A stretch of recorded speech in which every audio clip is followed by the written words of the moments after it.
Bem-vindos, amigos.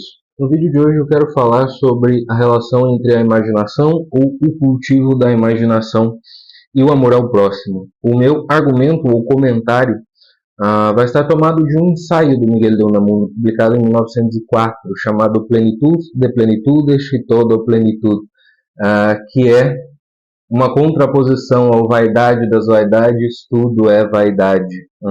A ideia do Unamuno nesse ensaio é como que tentar evocar a plenitude de todas as coisas, ou seja, o sentido de todas as coisas e de todas as ações. E para isso ele não se mete num ativismo, mas muito pelo contrário, ele evoca a vida interior para chamar a plenitude das coisas.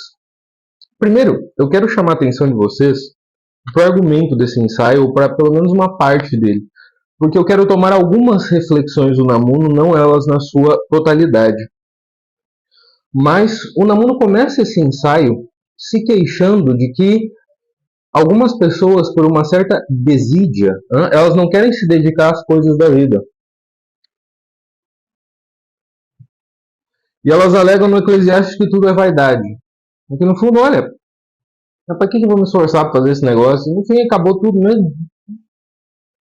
No fim, a gente vai morrer, não tem sentido essa coisa. Né? E o Unamuno chama isso de espírito de dissolução.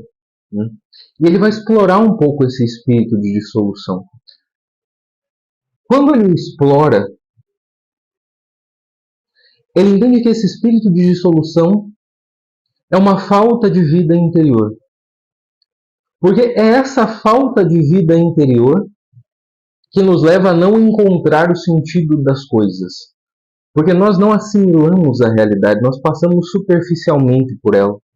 E passando superficialmente por ela, o que também fica é esse espírito de dissolução, essa desídia, ou essa assídia.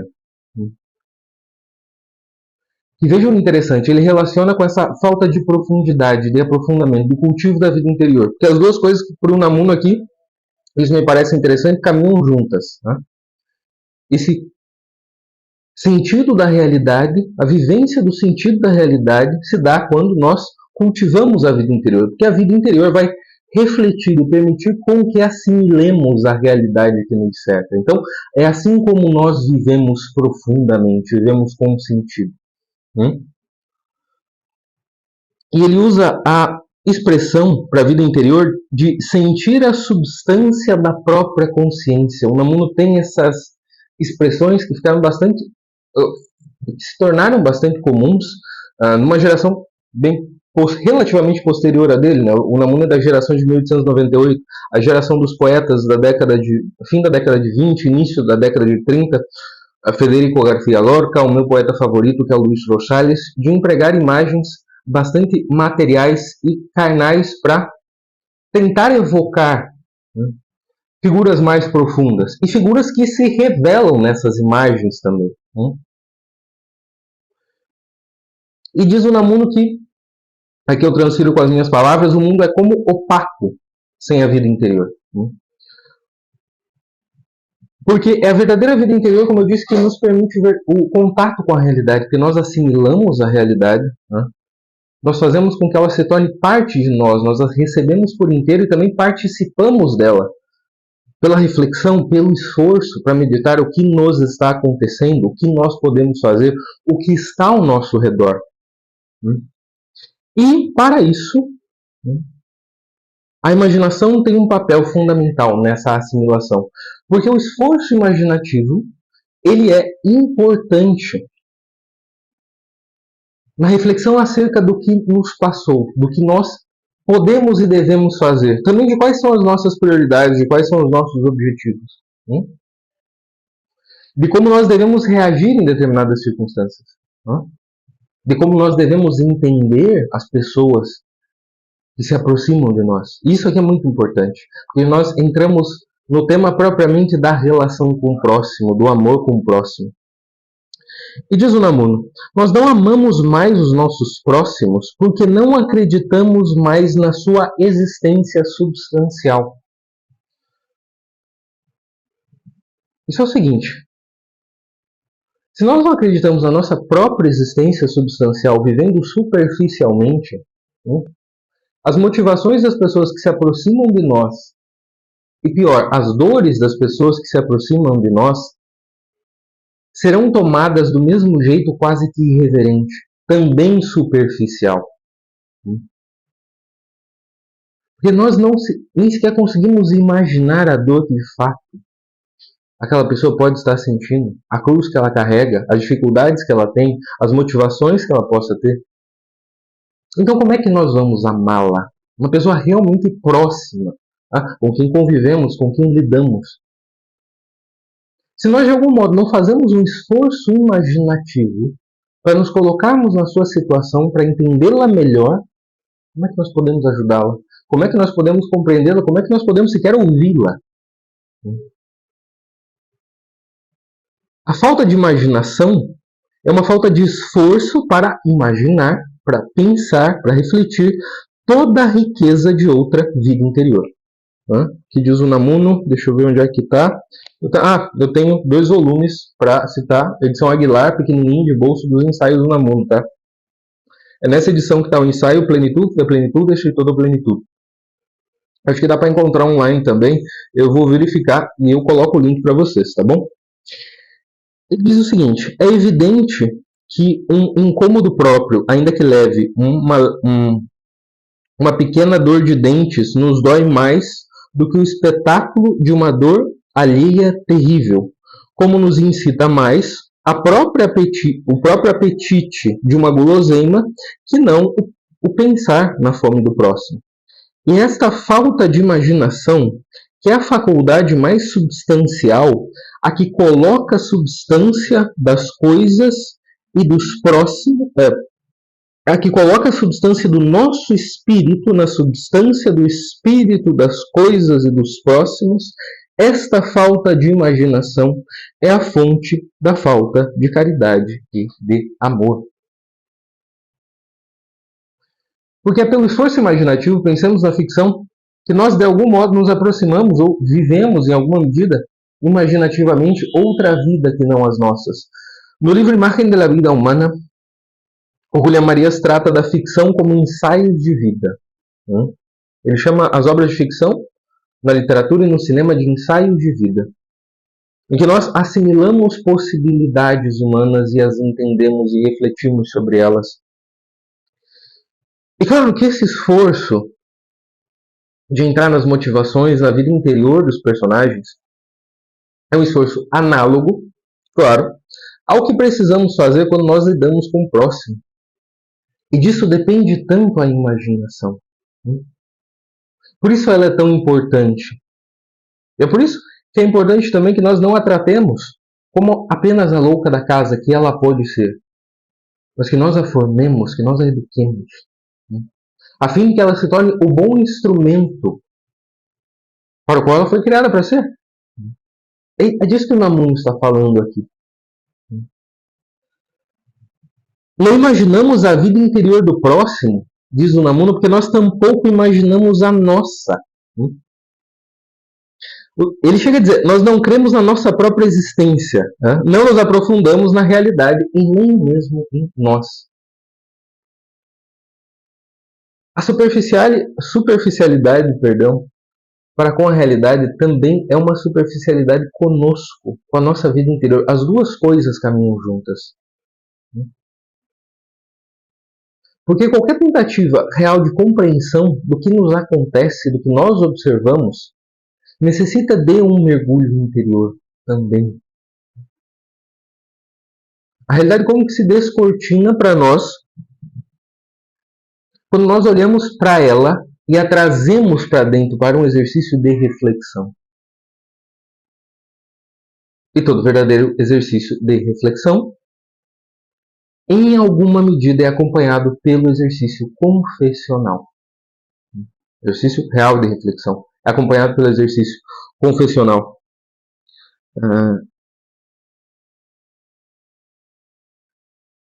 Aqui ele diz: há algo mais profundo ainda e que parecerá mais absurdo a muitos. E é que não cremos na existência de nossos próximos porque não cremos na nossa própria existência, na existência substancial, quero dizer. E aí ele começa ele emprega essa imagem, né? Não, porque para mim o espírito é mais material do que a matéria. Ele usa esse paradoxo. Em um certo sentido, como figura de linguagem, a gente pode aproveitar essa imagem do espírito ser mais material que a matéria. Porque é a forma do ser. A que o delimita, a que dá suas possibilidades e limitações. E é na matéria que essa forma encarna. Certo? Deixa eu ver, acho que estou passando alguma coisa.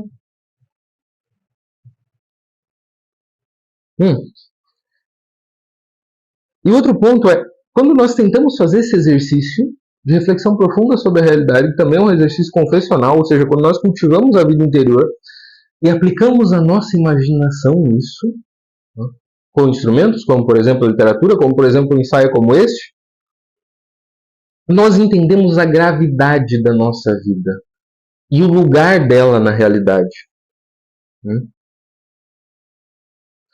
Ainda que esse entendimento não seja necessariamente articulado. Mas nós como que tomamos consciência do peso das nossas ações. E de que todas elas têm um peso e uma marca. De tudo que nós fazemos na realidade, tudo o que importa.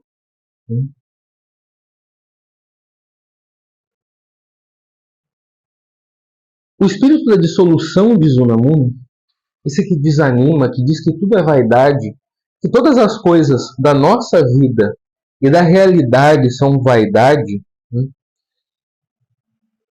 é um espírito que tende ao nada, a passar sem ruído e sem ser notado, mas não por discrição, e sim porque não fez nada, porque abdicou da vida, porque abdicou dessa comunhão que muitas vezes é dolorosa com a realidade, porque abdicou desse esforço, tanto dói. Afinal de contas, entender as coisas que nos acontecem, entender onde nós estamos inseridos, entender os nossos defeitos, as nossas dificuldades e as correntes que nos agrilhoam, é uma coisa que dói. Dói muito. Exige muito. E o Unamuno chama a atenção para algo assustador aqui, que é interessante. Ele fala: quando alguém deseja passar sem ruído e sem ser notado e não predominar em nada, e até lhe parece grave ocupar um lugar espiritual, e até lhe parece grave ocupar o lugar espiritual que ocupa, e talvez quereria dissolver-se, é que a sua vitalidade espiritual está minguante. A desassimilação do seu espírito excede a nutrição dele mesmo. Ele declina, ele tende ao nada. Tende ao nada e se apaixona por sua própria enfermidade, como aqueles enfermos crônicos que acabam por encarinhar-se da própria enfermidade e saborear a voluptuosidade da dissolução.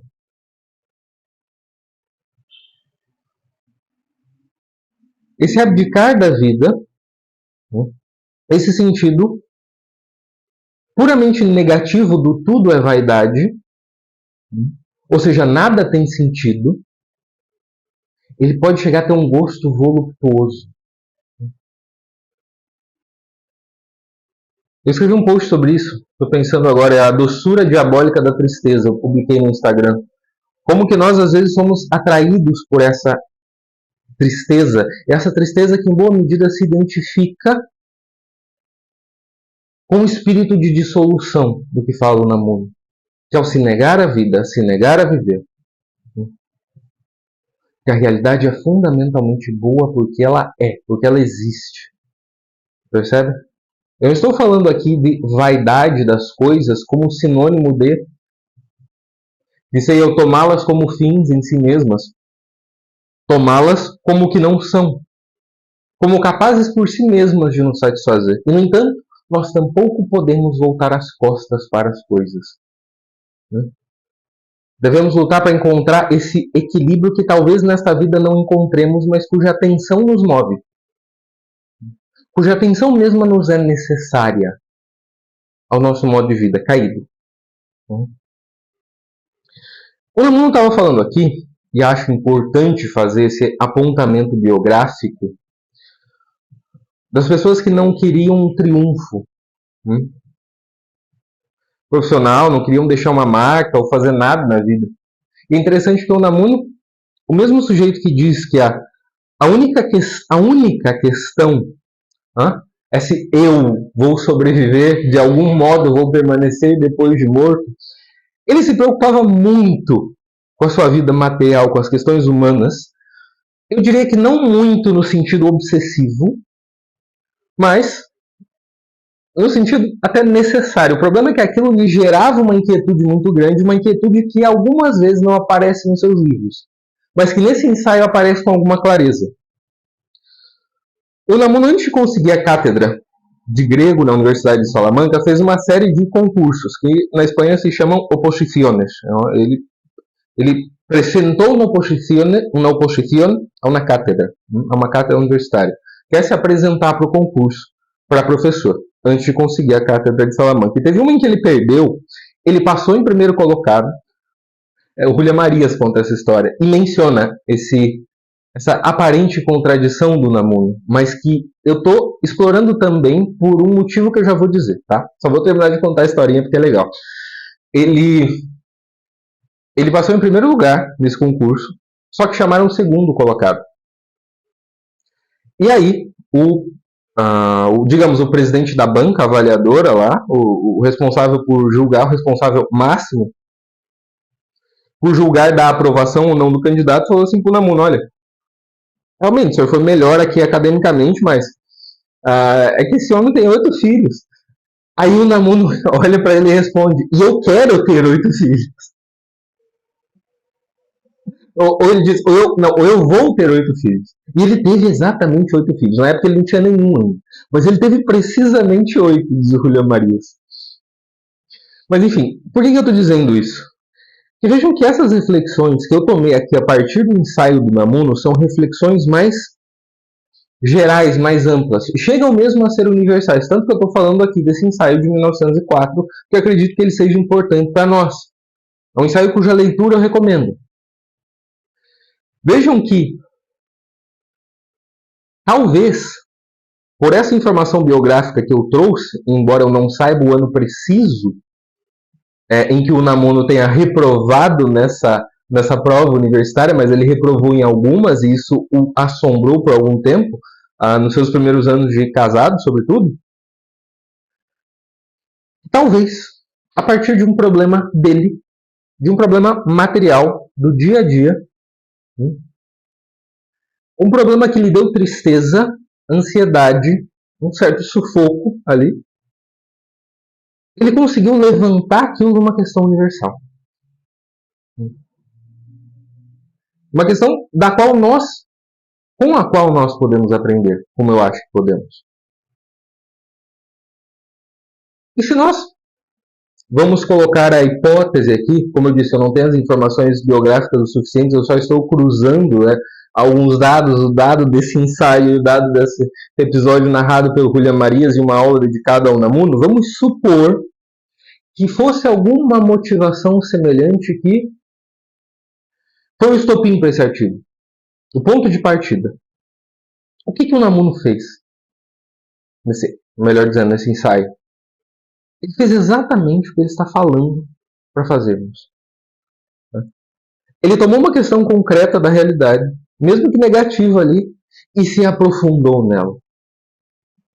E olhou para sua desesperança como uma tentação, a qual ele precisava vencer. E tentou lutar contra ela com os meios que ele tinha. Um deles, sendo escritor, era escrever. Um ensaio como esse.